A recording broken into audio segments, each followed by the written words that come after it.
আর দেখুন বন্ধুরা জলখাবারগুলো কতটা সুন্দর লাগছে আর কতটা লোভনীয় হয়েছে। এইভাবে কিন্তু আপনারাও বাচ্চাদেরকে বানিয়ে দিতে পারেন, খুব মজা করে খাবে। নমস্কার বন্ধুরা, আমি তানজি কুকিং চ্যানেলে সবাইকে স্বাগত জানিয়ে আবার একটি রেসিপি নিয়ে হাজির হয়েছি।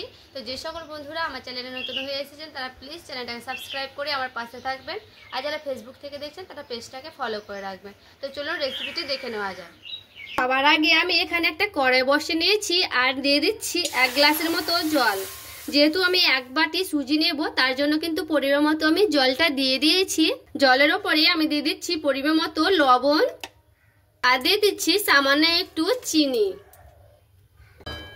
আর এখানে দেখুন বন্ধুরা আমি কিন্তু আগে থেকে গ্রেট করে রেখেছি সেই গাজর, আর এখানে নিয়েছি ধনেপাতা।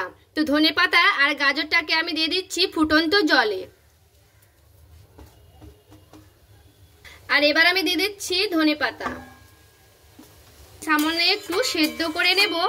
2 থেকে 3 মিনিট আমি নাড়াচাড়া করে নেব এইগুলোকে, যেহেতু আমি গ্রেট করে রেখেছি তার জন্য কিন্তু তাড়াতাড়ি সেদ্ধ হয়ে যাবে গাজরটা।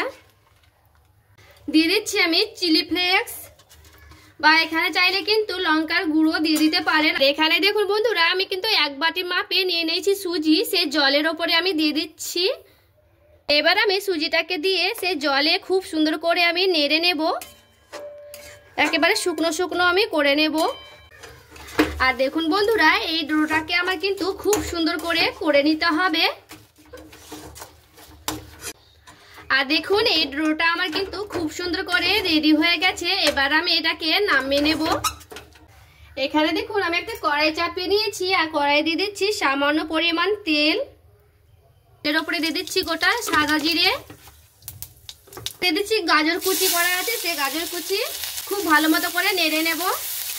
আদা আর জিরে পেস্ট করা আছে সেটাও আমি দিয়ে দিচ্ছি 1 চামচের মতো। সামান্য একটু লবণ দেব, সম্পূর্ণ কিন্তু আমি এটা নিরামিষভাবেই তৈরি করব। এবার আমি দিয়ে দিচ্ছি সামান্য একটু হলুদ। আগে থেকে সেদ্ধ করে রেখেছিলাম আলু দিয়ে আমি ম্যাশ করে নিয়েছি, এবার আমি দিয়ে দিচ্ছি সেই আলুটা। এবার সবগুলো উপকরণ দিয়ে খুব সুন্দর করে আমি এবার নাড়াচাড়া করে নেব।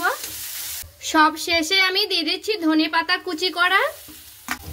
এবার আমি ধনেপাতাটাকে দিয়ে খুব সুন্দর করে ভালো করে মিশিয়ে নেব। আর দেখুন সুজিগুলোকে কিন্তু গরম অবস্থায় খুব সুন্দর করে ড্রো করে নিতে হবে।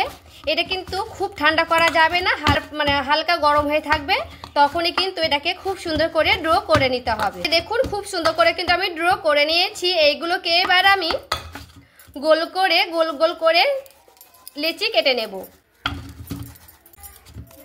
আর দেখুন এখানে আমি 4টের মতো লেচি করে নিয়েছি। এবার আমি এগুলোকে এইভাবে কিন্তু গোল করে নিতে হবে। দেখুন এইভাবে আমি কিন্তু খুব সুন্দর করে গোল করে নেব।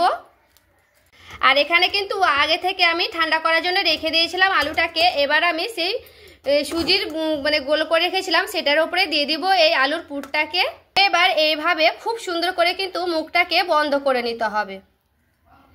এটা কিন্তু যেন বোঝা যায় যে ভেতরকার আলুটাকে যেন না উপর থেকে বেরোয়, সেইভাবে কিন্তু মুখটাকে বন্ধ করে নিতে হবে।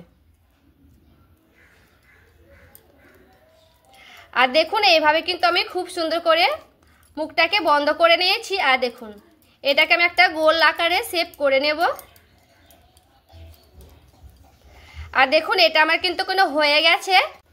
এবার আমি এই থালাতে রেখে দিলাম। বাকিগুলোকে কিন্তু আমি ওইভাবে কিন্তু করে নেব।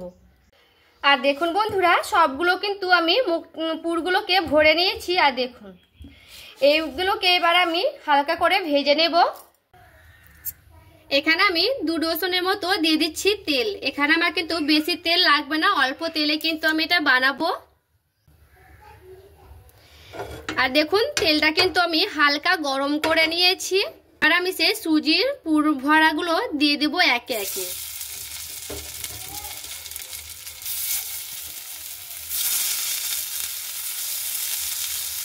এইভাবে হালকা আঁচ দিয়ে আমি কিন্তু এটাকে 2 থেকে 3 মিনিট ভেজে নেব। তারপরে আর এক পিঠ আমি উল্টে নেব। আর দেখুন সবগুলোকে কিন্তু আমি উল্টে নিলাম। এবারও আমি ওই পিঠটায় 1 থেকে 2 মিনিট আমি ভেজে নেব। আর দেখুন বন্ধুরা জলখাবারগুলো কতটা সুন্দর লাগছে আর কতটা লোভনীয় হয়েছে। দেখতে এইগুলো কিন্তু আমার খুব সুন্দর করে ভাজা হয়ে গেছে। আমি কিন্তু আর ব্রাউন কালার করলাম না, আপনারা চাইলে কিন্তু বেশি করেও করে নিতে পারেন। এইগুলো কিন্তু আমার হয়ে গেছে। এবার আমি এগুলোকে নামিয়ে নেব। আর দেখুন বন্ধুরা, জলখাবারগুলো কতটা লোভনীয় লাগছে আর কতটা সুন্দর লাগছে দেখে। খেতে কিন্তু ভালো হয়, আর টমেটো সস দিয়ে যদি হয় তাহলে তো আর কোনো কথাই হবে না, খেতে দারুণ লাগে। এইভাবে কিন্তু আপনারাও বাচ্চাদেরকে বানিয়ে দিতে পারেন, খেতে কিন্তু খুব মজা করে খাবে। তো বন্ধুরা, আমার এই রেসিপিটি ভালো লাগলে অবশ্যই কিন্তু লাইক, কমেন্ট, শেয়ার করে দিবেন। সাবস্ক্রাইব করে আমার পাশে থাকার অনুরোধ রইল।